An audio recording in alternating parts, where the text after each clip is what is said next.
प्यारे बच्चों, ਅੱਜ जो साडा टॉपिक है 9वीं क्लास का वो है ਆਟੋਮੋਬਾਈਲ की खोज। ਆਟੋਮੋਬਾਈਲ की ਕਾਢ ਕਿੱਦਾਂ ਹੋਈ।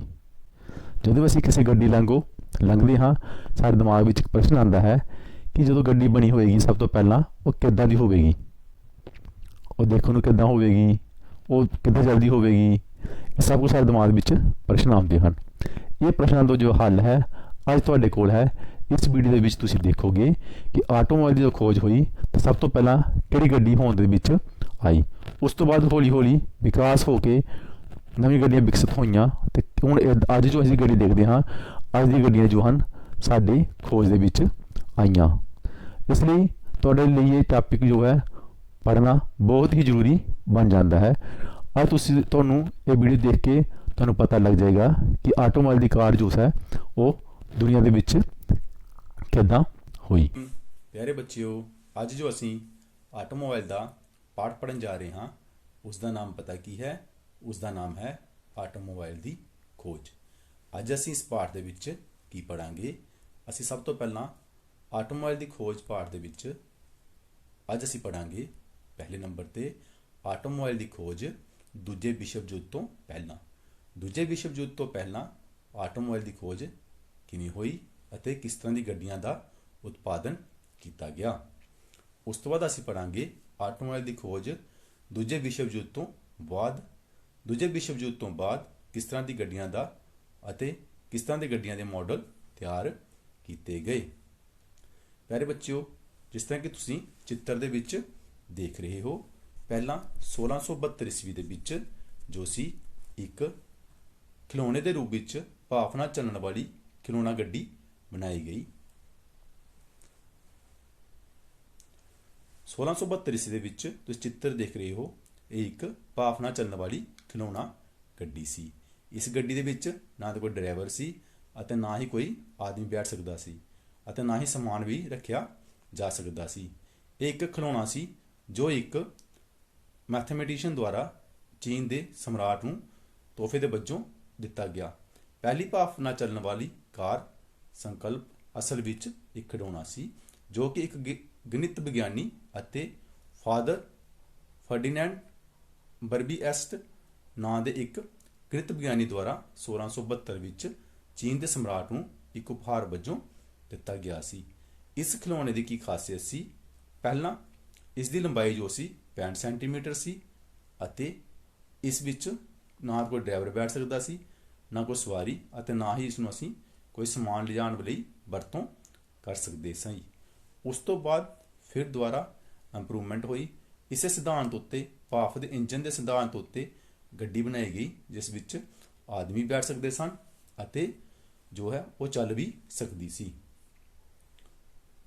ਹੁਣ ਅਸੀਂ ਦੇਖਾਂਗੇ 1770 ਈਸਵੀ ਦੇ ਵਿੱਚ ਜੋ ਦੂਸਰੀ ਖੋਜ ਹੋਈ ਉਹ ਕੀ ਸੀ।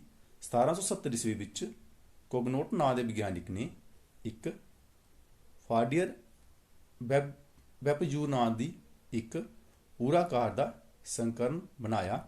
ਇਹ ਵਾਹਨ ਕੀ ਸੀ? ਇਸ ਦਾ ਵਜ਼ਨ ਜੋ ਸੀ 2.5 ਟਨ ਸੀ। ਇਸ ਦੇ ਵਿੱਚ ਪਿੱਛੇ 2 ਪਹੀਏ ਲੱਗੇ ਹੋਏ ਸਨ ਅਤੇ ਇੱਕ ਅੱਗੇ ਪਹੀਆ ਲੱਗਿਆ ਹੋਇਆ ਸੀ ਅਤੇ ਇਸ ਦੀ ਸਮਰੱਥਾ ਕਿੰਨੀ ਸੀ? ਇਸ ਪਰ 4 ਆਦਮੀ ਬੈਠ ਸਕਦੇ ਸਨ ਅਤੇ 2.5 ਮੀਲ ਪਰ ਘੰਟੇ ਦੀ ਹਿਸਾਬ ਨਾਲ ਚੱਲਦਾ ਸੀ। ਇਸ ਵਿੱਚ ਜੋ ਨੁਕਸਾਨ ਸੀ ਜਾਂ ਜੋ ਇਸ ਵਿੱਚ ਗਲਤੀਆਂ ਸਨ ਉਹ ਕੀ ਸਨ? ਨੰਬਰ 1, ਇਸ ਵਿੱਚ ਵਜ਼ਨ ਦਾ ਜੋ ਡਿਸਟ੍ਰੀਬਿਊਸ਼ਨ ਸੀ, ਵਜ਼ਨ ਦੀ ਵੰਡ ਬਰਾਬਰ ਨਹੀਂ ਸੀ। ਦੂਸਰਾ, ਇਸ ਵਾਹਨ ਦੀ ਵਰਤੋਂ ਚੌੜੀਆਂ ਸੜਕਾਂ ਅਤੇ ਪਹਾੜੀ ਚੜ੍ਹਨ ਲਈ ਕੀਤੀ ਜਾਂਦੀ ਸੀ। ਤੀਸਰਾ, ਇਸ ਵਾਹਨ ਨੂੰ ਹਰ 15 ਮਿੰਟ ਬਾਅਦ ਸਟੀਮ ਬਣਾਉਣ ਲਈ ਰੋਕਣਾ ਪੈਂਦਾ ਸੀ। ਫਿਰ ਉਸ ਤੋਂ ਬਾਅਦ ਕੀ ਹੋਇਆ? 1885 ਈਸਵੀ ਦੇ ਵਿੱਚ ਦੁਆਰਾ ਜੋ ਹੈ ਗੱਡੀ ਦੀ ਖੋਜ ਹੋਈ। ਜੋ ਕਾਰਲ ਬੈਂਜ ਨੇ, ਜੋ ਇੱਕ ਜਰਮਨ ਇੰਜੀਨੀਅਰ ਸੀ, ਉਹਨਾਂ ਨੇ ਇੱਕ 1885 ਈਸਵੀ ਵਿੱਚ ਮੋਟਰ ਵੈਗਨ ਨਾਂ ਦੀ ਗੱਡੀ ਦੀ ਖੋਜ ਕੀਤੀ। ਆਓ ਦੇਖੀਏ। 1885 ਈਸਵੀ ਦੇ ਵਿੱਚ ਕਾਰਲ ਬੈਂਜ ਨੇ, ਜਰਮਨ ਇੰਜੀਨੀਅਰ ਨੇ 1885 ਈਸਵੀ ਵਿੱਚ ਮੋਟਰ ਵੈਗਨ ਨਾਂ ਦੀ ਗੱਡੀ ਦਾ ਇੱਕ ਮਾਡਲ ਤਿਆਰ ਕੀਤਾ। ਇਸ ਦੀ ਖਾਸੀਅਤ ਕੀ ਸੀ? ਇਸ ਵਿੱਚ 954 CC single cylinder 4 stroke petrol engine ਦੀ ਵਰਤੋਂ ਹੋਈ। ਪਹਿਲਾਂ ਉੱਥੇ ਕੀ ਸੀ? ਭਾਫ ਇੰਜਨ ਸੀ। ਹੁਣ ਪੈਟਰੋਲ ਨਾਲ ਚੱਲਣ ਵਾਲਾ ਇੰਜਨ ਤਿਆਰ ਕੀਤਾ ਗਿਆ। ਇਹ ਇੰਜਨ ਗੱਡੀ ਦੇ ਪਿਛਲੇ ਪਾਸੇ ਲੱਗਿਆ ਹੋਇਆ ਸੀ। ਇਸ ਵਿੱਚ ਲੀਫ ਸਪਰਿੰਗ ਲੱਗੇ ਹੋਏ ਸਨ ਅਤੇ ਇਸ ਵਿੱਚ ਜੋ ਪਹੀਏ ਸਨ ਉਹ ਤਾਰਾਂ ਵਾਲੇ ਪਹੀਏ ਸਨ ਅਤੇ ਟਾਇਰ ਜੋ ਸੀ ਉਹ ਸਖਤ ਰਬੜ ਦਾ ਬਣਿਆ ਹੋਇਆ ਸੀ। ਇਸ ਗੱਡੀ 1899 ਈਸਵੀ ਵਿੱਚ 572 ਜੋ ਸੀ ਇਸ ਦੇ ਮਾਡਲ ਤਿਆਰ ਕੀਤੇ ਗਏ। ਇਸ ਇੱਕ ਗੱਡੀ ਦੀ ਕੀਮਤ ਜੋ ਸੀ 150 ਅਮਰੀਕੀ ਡਾਲਰ ਸੀ। ਇਹ ਗੱਡੀ ਕਾਫੀ ਮਹਿੰਗੀ ਸੀ, ਇਸ ਲਈ ਹਰ ਇੱਕ ਆਦਮੀ ਇਸ ਗੱਡੀ ਨੂੰ ਨਹੀਂ ਖਰੀਦ ਸਕਦਾ ਸੀ। ਫਿਰ ਹੈਨਰੀ ਫੋਰਡ ਨੇ 1908 ਈਸਵੀ ਦੇ ਵਿੱਚ ਫੋਰਡ ਦਾ ਟੀ ਮਾਡਲ ਤਿਆਰ ਕੀਤਾ ਜੋ ਕਿ ਕਾਫੀ ਸਸਤਾ ਸੀ। ਆਓ ਦੇਖੀਏ 1908 ਈਸਵੀ ਦੇ ਵਿੱਚ ਜੋ ਸੀ ਹੈਨਰੀ ਫੋਰਡ ਨੇ ਇੱਕ ਟੀ ਮਾਡਲ ਤਿਆਰ ਕੀਤਾ। ਉਸ ਦਾ ਕੀ ਸੀ, ਹੈਨਰੀ ਫੋਰਡ ਚਾਹੁੰਦੇ ਸਨ ਕਿ ਜੋ ਟੀ ਮਾਡਲ ਹੈ ਕਾਫੀ ਰਿਆਤ ਹੋਵੇ ਅਤੇ ਕੰਮ ਕਰਨ ਦੇ ਵਿੱਚ ਵੀ ਆਸਾਨ ਹੋਵੇ। ਇਸ ਲਈ ਉਹਨਾਂ ਜੋ ਗੱਡੀ ਤਿਆਰ ਕੀਤੀ 1914 ਦੇ ਵਿੱਚ, ਉੱਥੇ ਇੱਕ ਕੰਪਨੀ ਦੇ ਵਿੱਚ ਕੰਮ ਕਰਨ ਵਾਲਾ ਬੰਦਾ ਜੋ ਸੀ ਉਹ 4 ਮਹੀਨੇ ਤਨਖਾਹ ਨਾਲ ਇਸ ਜੋ ਫੋਰਡ ਮਾਡਲ ਸੀ ਉਸ ਨੂੰ ਖਰੀਦ ਸਕਦਾ ਸੀ, ਜੋ ਕਿ ਬਾਕੀ ਗੱਡੀਆਂ ਨਾਲੋਂ ਕਾਫੀ ਸਸਤੀ ਸੀ। ਫਿਰ ਉਸ ਤੋਂ ਬਾਅਦ 1930 ਈਸਵੀ ਦੇ ਵਿੱਚ ਵੋਕਸਵੈਗਨ ਕੰਪਨੀ ਨੇ, ਜੋ ਜਰਮਨ ਦੀ ਕੰਪਨੀ ਸੀ, ਉਸਨੇ ਇੱਕ ਮਾਡਲ ਤਿਆਰ ਕੀਤਾ ਜਿਸ ਨੂੰ ਆਪਾਂ ਬੀਟਲ ਕਹਿੰਦੇ ਹਾਂ। ਉਹ ਕਾਫੀ ਜੋ ਸੀ ਸੁੰਦਰ, ਦੇਖਣ ਨੂੰ ਸੁੰਦਰ ਸੀ ਅਤੇ ਲਗਜ਼ਰੀ ਮਾਡਲ ਸੀ ਬਾਕੀ ਗੱਡੀਆਂ ਦੇ ਮਾਡਲਾਂ ਦੇ ਮੁਕਾਬਲੇ। 1930 ਈਸਵੀ ਵਿੱਚ ਵੋਕਸਵੈਗਨ ਕੰਪਨੀ ਨੇ ਇੱਕ ਕਾਰ ਵਿਕਸਿਤ ਕੀਤੀ ਜੋ ਇੱਕ ਕੀੜੇ ਦੀ ਤਰ੍ਹਾਂ ਲੱਗਦੀ ਸੀ।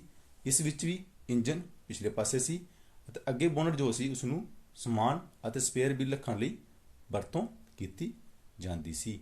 2002 ਤੱਕ ਇਸ ਦੇ 21 ਮਿਲੀਅਨ ਤੋਂ ਵੱਧ ਵੋਕਸਵੈਗਨ ਦੇ ਕਿਸਮ S1 ਦੇ ਜੋ ਸੀ ਗੱਡੀਆਂ ਪੈਦਾ ਕੀਤੀਆਂ ਗਈਆਂ।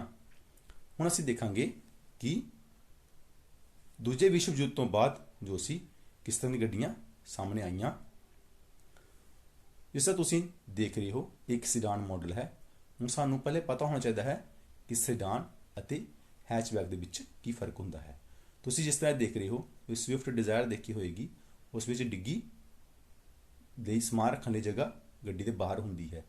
ਇਸ ਨੂੰ ਅਸੀਂ ਇਸ ਤਰ੍ਹਾਂ ਦੀ ਗੱਡੀ ਨੂੰ ਅਸੀਂ ਸਿਡਾਨ ਜਾਂ ਸੈਲੂਨ ਗੱਡੀਆਂ ਕਹਿੰਦੇ ਹਾਂ। ਜਿਸ ਦੇ ਵਿੱਚ ਸਮਾਨ ਰੱਖਣ ਦੀ ਜਗ੍ਹਾ ਅੰਦਰ ਹੀ ਹੋਵੇ ਉਸ ਨੂੰ ਅਸੀਂ ਹੈਚਬੈਕ ਗੱਡੀਆਂ ਕਹਿੰਦੇ ਹਾਂ। ਟੋਇਟਾ ਨੇ ਕਰੋਲਾ ਨਾਂ ਦੀ 1966 ਦੇ ਵਿੱਚ ਇੱਕ ਸੈਲੂਨ ਗੱਡੀ ਜੋ ਸੀ ਮਾਰਕੀਟ ਵਿੱਚ ਕੱਢੀ। ਉਸ ਤੋਂ ਬਾਅਦ ਰੇਂਜ ਰੋਵਰ ਨੇ 1970 ਦੇ ਵਿੱਚ SUV ਮਾਰਕੀਟ ਵਿੱਚ ਕੱਢੀ। SUV ਕੀ ਹੁੰਦੀ ਹੈ? SUV ਹੁੰਦੀ ਹੈ ਜਿਸ ਨੂੰ ਆਪਾਂ ਕਹਿੰਦੇ ਹਾਂ ਸਪੋਰਟ ਯੂਟਿਲਿਟੀ ਵਹੀਕਲ। ਇਸ ਦਾ ਗਰਾਊਂਡ ਕਲੀਅਰੈਂਸ ਜ਼ਿਆਦਾ ਹੁੰਦਾ ਹੈ ਅਤੇ ਇਸ ਗੱਡੀ ਨੂੰ ਅਸੀਂ ਰਫ ਰੋਡ ਤੇ ਵੀ ਕਾਫੀ ਵਧੀਆ ਤਰੀਕੇ ਨਾਲ ਕੰਟਰੋਲ ਕਰ ਸਕਦੇ ਹਾਂ ਅਤੇ ਚਲਾ ਸਕਦੇ ਹਾਂ। ਫਿਰ ਉਸ ਤੋਂ ਬਾਅਦ ਮਰਸੀਡੀਜ਼ ਬੈਂਜ਼ ਕੰਪਨੀ ਨੇ 1973 ਦੇ ਵਿੱਚ S ਕਲਾਸ ਲਾਂਚ ਕੀਤੀ। ਇਸ ਦਾ ਕੀ ਫਾਇਦਾ ਸੀ? ਇਸ ਵਿੱਚ ਬਹੁਤ ਸਾਰੇ ਫੀਚਰ, ਸੇਫਟੀ ਫੀਚਰ ਐਡ ਕੀਤੇ ਗਏ ਅਤੇ ਬਹੁਤ ਸਾਰੀ ਸੁਵਿਧਾਵਾਂ ਦਿੱਤੀ ਗਈਆਂ।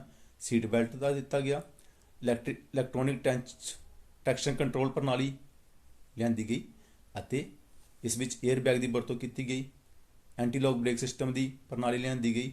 ਇਸ ਲਈ ਗੱਡੀ ਜੋ ਸੀ ਸੇਫਟੀ ਦੇ ਤੌਰ ਤੇ ਕਾਫੀ ਵਧੀਆ ਸਾਬਿਤ ਹੋਈ। ਫਿਰ BMW ਨੇ 3 ਸੀਰੀਜ਼ 1975 ਦੇ ਵਿੱਚ ਲਾਂਚ ਕੀਤੀ। ਇਹ 3 ਸੀਰੀਜ਼ ਗੱਡੀ ਸੀ ਡਰਾਈਵਰ ਮੈਗਜ਼ੀਨ ਦੀ ਜੋ ਸਾਲਾਨਾ 10 ਬੈਸਟ ਗੱਡੀਆਂ ਦੀ ਸੂਚੀ ਦੇ ਵਿੱਚ 17 ਵਾਰ ਇਸ ਨੇ ਉਹ ਮਲਕੀਅਤ ਹਾਸਲ ਕੀਤੀ, ਜੋ ਕਿ ਇੱਕ ਬਹੁਤ ਹੀ ਵਧੀਆ ਪਰਫਾਰਮੈਂਸ ਸੀ। ਹੁਣ ਅਸੀਂ ਪਿਆਰੇ ਬੱਚੇ ਦੇਖਾਂਗੇ ਕਿ ਭਾਰਤ ਦੇ ਵਿੱਚ ਜੋ ਆਟੋਮੋਬਾਈਲ ਦੀ ਖੋਜ ਕਿਸ ਤਰ੍ਹਾਂ ਹੋਈ। ਭਾਰਤ ਵਿੱਚ ਪਹਿਲਾਂ ਗੱਡੀਆਂ ਦੂਸਰੇ ਦੇਸ਼ਾਂ ਤੋਂ ਮੰਗਵਾਈਆਂ ਜਾਂਦੀਆਂ ਸਨ ਜੋ ਕਿ ਬਹੁਤ ਹੀ ਮਹਿੰਗੀਆਂ ਪੈਂਦੀਆਂ ਸਨ। ਹਰ ਇੱਕ ਆਦਮੀ ਗੱਡੀ ਨਹੀਂ ਖਰੀਦ ਸਕਦਾ ਸੀ। ਇਸ ਲਈ ਭਾਰਤ ਦੇ ਵਿੱਚ 1942 ਦੇ ਵਿੱਚ BM ਬਿਰਲਾ ਜੀ ਨੇ ਹਿੰਦੁਸਤਾਨ ਮੋਟਰ ਦੀ ਨੀਂਹ ਪੱਥਰ ਰੱਖਿਆ ਅਤੇ ਉਹਨਾਂ ਨੇ ਜੋ ਸੀ ਅੰਬੈਸਡਰ ਗੱਡੀ ਬਣਾਉਣੀ ਤਿਆਰ ਕੀਤੀ। ਅੰਬੈਸਡਰ ਗੱਡੀ ਤੁਸੀਂ ਇਸ ਤਰ੍ਹਾਂ ਦੇਖੀ ਹੋਵੇਗੀ। ਸਰਕਾਰੀ ਡਿਪਾਰਟਮੈਂਟ ਦੇ ਵਿੱਚ ਅਜੇ ਵੀ ਤੁਹਾਨੂੰ ਪੁਰਾਣੀ ਗੱਡੀਆਂ ਇਹ ਦੇਖਣ ਨੂੰ ਮਿਲਦੀਆਂ ਹਨ, ਪਰ ਹੁਣ ਇਹ ਅੰਬੈਸਡਰ ਗੱਡੀ ਮਾਰਕੀਟ ਵਿੱਚ ਨਵੀਂ ਆਉਣੀ ਬੰਦ ਹੋ ਚੁੱਕੀ ਹੈ। ਉਸ ਤੋਂ ਬਾਅਦ ਪ੍ਰੀਮੀਅਰ ਕੰਪਨੀ ਨੇ ਜੋ ਸੀ 1944 ਦੇ ਵਿੱਚ ਸਥਾਪਨਾ ਕੀਤੀ ਗਈ। ਇਸ ਨੇ ਡੋਜ਼ ਅਤੇ ਪਲਾਈਮਾਥ ਜੋ ਬਾਹਰ ਦੀ ਕੰਪਨੀਆਂ ਸਨ ਉਹਨਾਂ ਦੇ ਨਾਲ ਲਾਇਸੈਂਸ ਐਗਰੀਮੈਂਟ ਕਰਕੇ ਭਾਰਤ ਵਿੱਚ ਗੱਡੀਆਂ ਬਣਾਉਣੀਆਂ ਸ਼ੁਰੂ ਕੀਤੀਆਂ। 1951 ਦੇ ਵਿੱਚ ਇਸ ਨੇ ਫੀਐਟ 500 ਅਤੇ ਫੀਐਟ 1100 ਨਾਮਕ ਦੇ ਦੋ ਮਾਡਲ ਜੋ ਸੀ ਉਹ ਲਾਂਚ ਕੀਤੇ। ਫਿਰ ਪਿਆਰੇ ਬੱਚਿਓ, ਇਸ ਜੋ ਗੱਡੀ ਤੁਸੀਂ ਆਮ ਦੇਖਿਆ ਹੋਵੇਗਾ, ਇਸ ਨੂੰ ਅਸੀਂ ਮਰੂਤੀ 800 ਜਾਂ ਮਰੂਤੀ ਕਾਰ ਵੀ ਕਹਿੰਦੇ ਹਾਂ। 1980 ਤੋਂ 1990 ਦੇ ਦਹਾਕੇ ਦੇ ਵਿੱਚ ਇਹ ਗੱਡੀ ਆਈ। 2004 ਤੱਕ ਭਾਰਤ ਦੇ ਵਿੱਚ ਸਭ ਤੋਂ ਵੱਧ ਵਿਕਣ ਵਾਲੀ ਗੱਡੀ ਇਹ ਬਣ ਚੁੱਕੀ ਸੀ। ਇਸ ਤਰ੍ਹਾਂ ਦੀ ਗੱਡੀ ਵੀ ਤੁਸੀਂ ਦੇਖੀ ਹੋਵੇਗੀ, ਇਸ ਨੂੰ ਅਸੀਂ ਟਾਟਾ ਨੈਨੋ ਕਹਿੰਦੇ ਹਾਂ, ਜੋ ਭਾਰਤ ਵਿੱਚ ਅੱਜ ਤੱਕ ਦੀਆਂ ਸਭ ਤੋਂ ਸਸਤੀ ਵਿਕਣ ਵਾਲੀ ਗੱਡੀ ਹੈ। ਇਸ ਦਾ ਰੇਟ ਜੋ ਸੀ ਬਾਕੀ ਗੱਡੀਆਂ ਨਾਲੋਂ ਕਾਫੀ ਘੱਟ ਸੀ। ਇਸ ਤਰ੍ਹਾਂ ਪਿਆਰੇ ਬੱਚਿਓ, ਅੱਜ ਦੇ ਚੈਪਟਰ ਦੇ ਵਿੱਚ ਤੁਸੀਂ ਪੜ੍ਹਿਆ ਕਿ ਐਕਚੁਅਲ ਦੇ ਵਿੱਚ ਆਟੋਮੋਬਾਈਲ ਦੀ ਖੋਜ ਕਿਸ ਤਰ੍ਹਾਂ ਹੋਈ। ਪਹਿਲਾਂ ਅਸੀਂ ਪੜ੍ਹਿਆ ਕਿ ਦੂਸਰੇ ਵਿਸ਼ਵ ਯੁੱਧ ਤੋਂ ਪਹਿਲਾਂ ਆਟੋਮੋਬਾਈਲ ਦੀ ਖੋਜ ਕਿਸ ਤਰ੍ਹਾਂ ਦੀ ਹੋਈ, ਅਤੇ ਉਸ ਤੋਂ ਬਾਅਦ ਅਸੀਂ ਪੜ੍ਹਿਆ ਕਿ ਦੂਸਰੇ ਵਿਸ਼ਵ ਯੁੱਧ ਤੋਂ ਬਾਅਦ ਕਿਸ ਤਰ੍ਹਾਂ ਆਟੋਮੋਬਾਈਲ ਦੀ ਗੱਡੀਆਂ ਦੀ ਵਿਕਾਸ ਹੋਇਆ। ਇਸ ਤਰ੍ਹਾਂ ਪਿਆਰੇ ਬੱਚਿਓ, ਮੈਨੂੰ ਆਸ ਹੈ ਤੁਹਾਨੂੰ ਟੌਪਿਕ ਚੰਗੀ ਤਰ੍ਹਾਂ ਸਮਝ ਆ ਗਿਆ ਹੋਵੇਗਾ।